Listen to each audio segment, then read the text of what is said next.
तो सभी दोस्तों नमस्कार। पूजा लोकगीत में आप सभी का स्वागत है। दोस्तों देखिए पूजा का धान लग रहा है और आप सभी को कजरी सुनानी चल रही है, वैष्णवी और पूजा।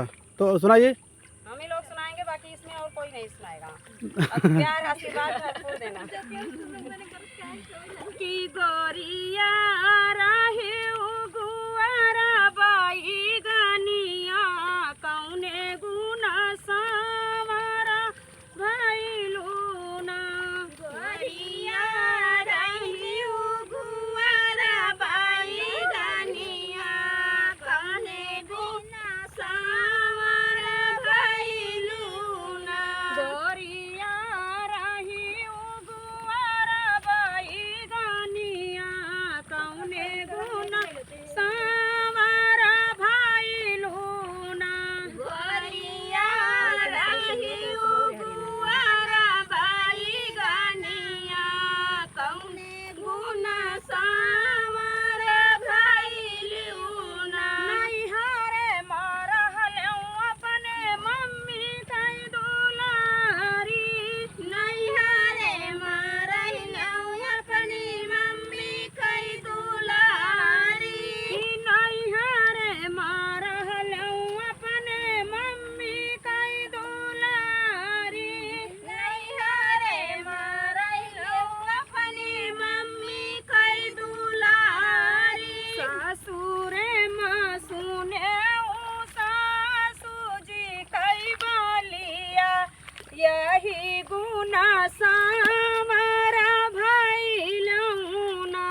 आप सभी को बताना चाहते हैं कि हमारी पूजा दीदी को बहुत ससुराल में कष्ट दिया गया, तभी इसीलिए ये सांवली हो गई हैं। तो आप सबको अगर ये गीत पसंद आएगा तो लाइक शेयर जरूर कीजिएगा और कमेंट करके जरूर बताइएगा कि गीत कैसा लगा।